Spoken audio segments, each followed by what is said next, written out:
आप सभी को मेरा नमस्कार। फिर से स्वागत है आपका मेरे YouTube चैनल पे। आज इस वीडियो में हम बात करेंगे बेल्स पैल्सी के बारे में और इस वीडियो में हम इस बीमारी की पूरे लक्षण समझेंगे, कारण समझेंगे और किस तरीके से इसका इलाज किया जाता है, कौन सी दवाइयाँ दी जाती हैं, ये हम सभी जानकारी इसी वीडियो में समझेंगे। इसलिए इस वीडियो को आप बिल्कुल आखिर तक देखें क्योंकि ये वीडियो बहुत ही इंटरेस्टिंग होने वाला है। और आपने मेरे चैनल को सब्सक्राइब नहीं किया है तो प्लीज़ अभी सब्सक्राइब करें क्योंकि इस चैनल पर आपको ए से लेके जेड तक दवाइयों की सीरीज और काफ़ी हेल्थ इन्फॉर्मेशन देखने को मिलेगी। तो चलिए शुरू करते हैं। देखिए, सबसे पहले इसके सिम्टम्स समझ लेते हैं कि क्या क्या लक्षण जो है देखने को मिलते हैं पेशेंट्स के अंदर। देखिए, इसमें क्या होता है, फेस के एक तरफ पैरालिसिस हो जाता है छोटा सा और वीकनेस आ जाती है मसल्स में। तो मसल्स जो होती हैं फेस की एक तरफ की काम नहीं करती हैं, जिससे क्या होता है, या तो चेहरा लटक जाता है एक तरफ से या फिर आधे फेस में कोई एक्सप्रेशन नहीं रहते। अब देखिए, आपके मन में सवाल उठ रहा होगा कि ऐसा क्या होता है जिससे ये पैरालिसिस हो जाता है। देखिए, क्या होता है, हमारे फेस में एक नर्व होती है, एक नस होती है जिसे फेशियल नर्व बोलते हैं। ये जो नर्व होती है फेशियल नर्व, ये क्या करती है, काम करती है फेस की मसल्स को कंट्रोल करने का। जब इसमें कोई खराबी आ जाती है तो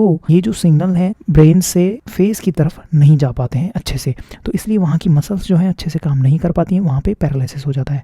अब देखिए, ये जो सिम्टम्स है वो एकदम से अचानक से पैदा हो सकते हैं और धीरे धीरे भी कई बार पेशेंट्स में देखने को मिलते हैं। और आमतौर पर एक तरफ का ही फेस जो है इन्वॉल्व होता है, एक तरफ की नस जो है इन्वॉल्व होती है। देखिए, एक चीज और होती है इसकी कि इसमें जो है शुरुआत में थोड़ा सा धीमा धीमा दर्द जो है देखने को मिलता है। अब देखिए, मैंने ये तो बता दिया कि पैरालिसिस हो जाता है फेस की जो मसल्स होती हैं उनका। इसके अलावा देखिए क्या होता है, जो आईब्रो होती है और जो मुंह का कॉर्नर होता है वो लटक जाता है। इसके अलावा हंसने में प्रॉब्लम होती है, बोलने में प्रॉब्लम होती है और फेशियल एक्सप्रेशन बनाने में प्रॉब्लम होती है। और ये सारी प्रॉब्लम इसलिए होती है क्योंकि फेस की जो मसल्स होती हैं वो पैरालाइज्ड हो जाती हैं। इसके अलावा खाने पीने में भी दिक्कत हो सकती है और कई बार तो ड्राई माउथ भी देखने को मिलता है। और इसके अलावा जो आईज ब्लिंक करने में और बंद करने में ये भी प्रॉब्लम देखने को मिलती है कई पेशेंट्स में। इसके अलावा जो चेहरे पे जो झुर्रियां होती हैं वो भी मिट जाती हैं पैरालिसिस की वजह से। अब देखिए, इसके कारण समझ लेते हैं कि ये क्यों होता है। बेल्स पैल्सी जो है, देखिए इसका मेन कारण जो है, 3 मेन कारण होते हैं। देखिए, स्पेसिफिक कारण अभी तक पता नहीं चला है इस बीमारी का, लेकिन 3 मेन कारण होते हैं। एक तो होता है वायरल इन्फेक्शन की वजह से। देखिए, कुछ वायरस होते हैं, हर्पिस वायरस होते हैं और दूसरे वायरस होते हैं, उनकी वजह से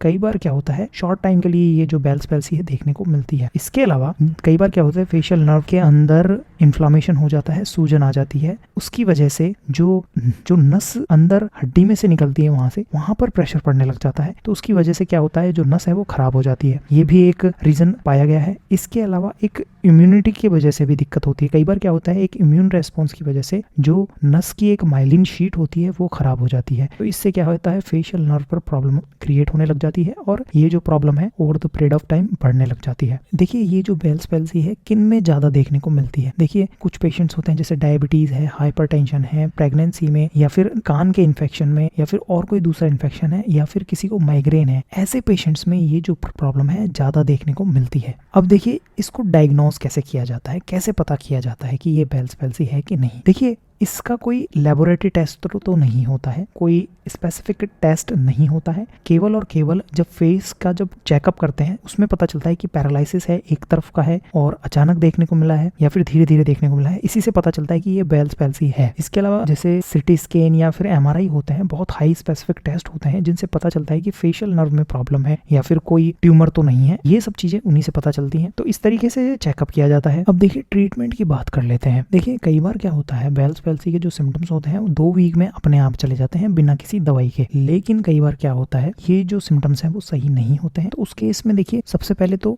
कॉर्टिकोस्टेरॉइड दवाइयां होती हैं जिसमें से प्रेडनिसोलोन आती है, जो क्या करती है, जो इन्फ्लामेशन होता है नस में उसे सही करती है। और ये जो दवाई है ज्यादातर 10 दिन के ड्यूरेशन में दी जाती है डॉक्टर के द्वारा और इससे धीरे धीरे जो है आराम आता है, क्योंकि कॉर्टिकोस्टेरॉइड्स होती हैं वो काफी स्ट्रॉन्ग दवाइयां होती हैं जो इन्फ्लामेशन को बहुत इजीली सही कर सकती हैं। इसके अलावा अगर वायरल इन्फेक्शन की वजह से बेल्स पैल्सी हुआ है तो उसमें एंटीवायरल दवाइयां दी जाती हैं, जैसे एसाइक्लोवीर है या फिर वेल एसाइक्लोवीर है। इसके अलावा अगर पेशेंट को दर्द है, डिस्कम्फर्ट है, परेशानी है तो उसे दर्द की दवाइयां दी जाती हैं, जिसमें एस्प्रिन है, पैरासीटामोल है, आइबुप्रोफेन है, एसाइक्लोफेनेक है या फिर डाइक्लोफेनेक है। ये जो दर्द की दवाइयां हैं वो दी जाती हैं पेशेंट को डॉक्टर द्वारा। इसके अलावा देखिए, अगर बहुत लंबे समय से प्रॉब्लम है बेल्स पैल्सी की तो नस में एक इंजेक्शन दिया जाता है बोटुलियम टॉक्सिन का। इससे क्या होता है, वो जो नस है वो जो रिलैक्स होती है, उसमें जो इन्फ्लामेशन है या फिर उसमें जो परेशानी है वो सही होती है, ऐसा पाया गया है। तो इसे बोटॉक्स इंजेक्शन भी बोला जाता है। इसके अलावा लेजर थेरेपी भी होती है जिससे नस को सही किया जाता है, और सर्जिकल मेथड होता है जिसमें। तो देखिए ये था बेल्स पैल्सी के बारे में। ये वीडियो आपको कैसा लगा प्लीज आप कमेंट करें, इस वीडियो को जरूर लाइक करें और मेरे चैनल को जरूर सब्सक्राइब करें। ये वीडियो देखने के लिए धन्यवाद।